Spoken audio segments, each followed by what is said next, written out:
Hello, welcome to JV Trending News. Today's date is 4th day in the month of September 2025. Today is Thursday, and I hope you will be having lovely time wherever you're watching me. So let's look at the newspaper reviews. The first one is Dangote Group denies ownership of truck in Enugu accident. Now, this accident occurred yesterday, being told, at the four corner in Enugu State.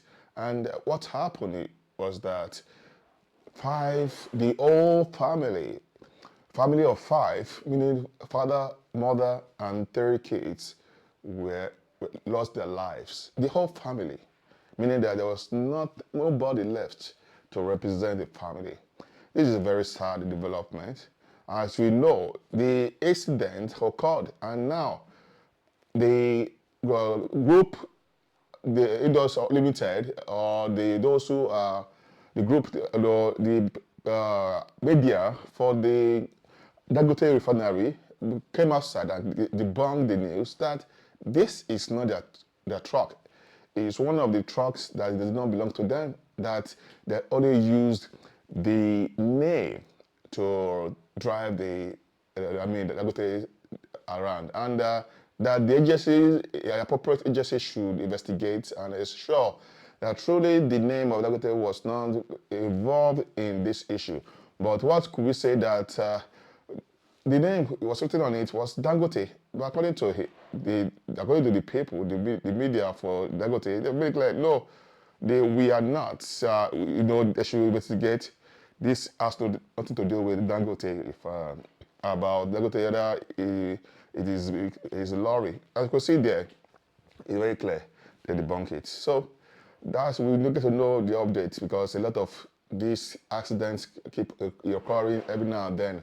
And then recently, Fina's sister passed on after she spent about a couple of weeks and the process and so on. And BDM also made mention about those who, any accident that occur again, he would see that we protest and ensure that this thing become, it does not repeat itself. And before, he nearly promised that it will shut down the system, or Dangote's trucks, and then it will grant, or and Ratels will grant the Dangote trucks. So let's move on to the next one. This one is APC opposition clash over FG's revenue growth claim. Now, Tinubu mentioned about he had achieved his revenue targets for this year in August, meaning last month. That now that he has done well, he's given himself accolades of performing well as president of the Federal Republic of Nigeria. And we see clearly that oppositions did not find it funny. Not only the oppositions, majority of Nigerians online, on Twitter, on Facebook, and others also counter that this is pure lies. This is not true. A lot of borrowings, a lot of indices that show that truly your government has not really performed well. There's some rumors about claims that Tinubu said that from he meant dollar at 1,900, now dollar is 1,500 plus, or 1,004 something, according to him. But these issues about clashes between the ruling party and also opposition parties, because there are more opposition parties that are looking to take over and to defeat Tinubu in upcoming election in 2027. Let's quickly look at the next headline. Now, 3 killed in a car, Lagos masquerade festival clash. According to the report, it happened again recently when issue about court fighting and co. And this PRO, the kind made it clear that they have deployed more security men to ensure that this issue of clashes among the courtists are not allowed, are not tolerated at all. That this case has been becoming something we hear almost every now and then, especially in Lagos State. And this is because of the incident They used that avenue when the family were into courtesan, engaged into this fight, and 3 lives were lost, and perhaps more were injured. So let's look at the next one. Osun ex-convict jailed 3 years for stealing yams. Now, this is the case of the man who was in prison for 3 years for guaranteeing somebody that jumped bail, and the person served, on his behalf, meaning that he went to jail the first time by trying to stand in for someone, and now that person escaped the bail. Jumped the bail, and now he went for 3 years. To prison for 3 years. His name is Akim. It happened in Osun, and he went to the farm where the farmers are already prepared towards the farm harvesting time, and then he stole 17 tubers of yams worth 35,000 naira. And he was caught around in the night. And the funniest thing is that the court said that, why did you do that? He replied, the court, and he's just 28 years old guy.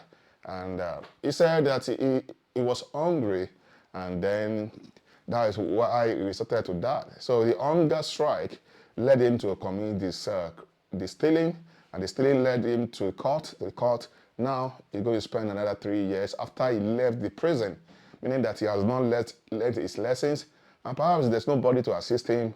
Because of that, he engaged in stealing, which normally shouldn't be that much, but perhaps it should have reduced it to 1 year or perhaps 6 months, while the government encourage him or support him one way or the other by employing him or by engaging him in skills. And even while he's still in prison, he should be able to engage himself in those skills. Although one thing about this issue is that some habits are very hard to kill. They keep becoming something else. Let's look at the next one. Ex-soldiers resume protests over unpaid benefits. Last month, around August, early August last month, they were protesting, and they suspended the protest.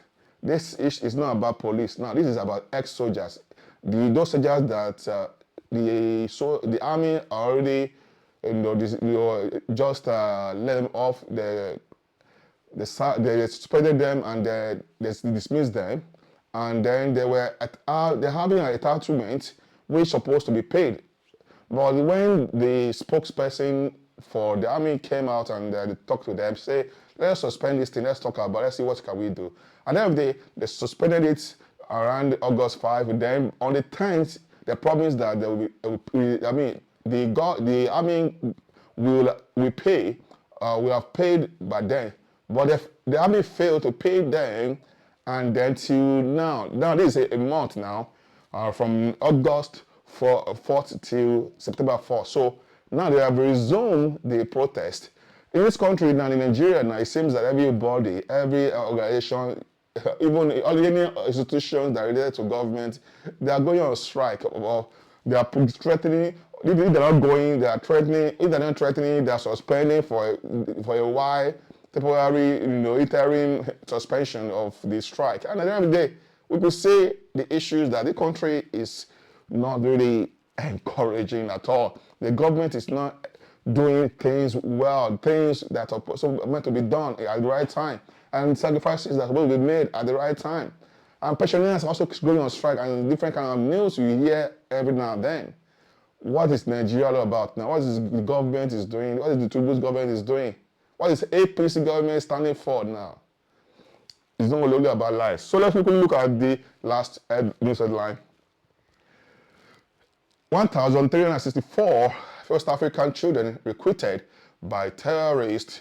14,000 schools shut down. UN, this is claim coming from UN that 1,364 children have been employed, or they have been recruited into terrorism. And they started to be studying ABC or studying some biology, chemistry. They are not learning how to destroy lives, how to damage community, how to use guns, how to engage in, how to use bombs, and just to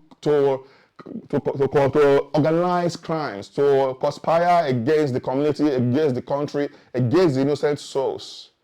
That is what is happening now. And again, about 6 West Africa countries are suffering. And Nigeria is one among them. As you can see, Cameroon, Chad, and also other parts of the West African countries. And there are about 14,000 schools. They have been displaced. So these terrorists have been taking over the school. Well, I mean, this school's meant for the children to get educated. As we know, education is the best legacy meant for the children, but the children are now, they are finding it difficult to go to school to get to know a lot of basic things they need to know. But because of time, I will quickly wrap it up now. As you can see, time is really running fast.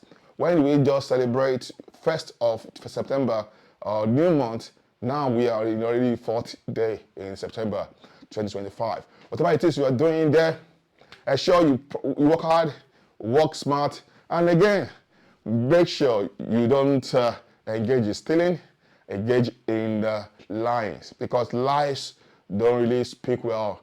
It speaks evil of you. And you shouldn't dwell in evil. You should live in righteousness, in truth, and then make sure you tell the truth the way it is. Call a spade a spade. Don't call a spade another name. See you some other time. By God's grace, tomorrow for the TGIM edition. This week's already running out. So enjoy your time wherever you're watching.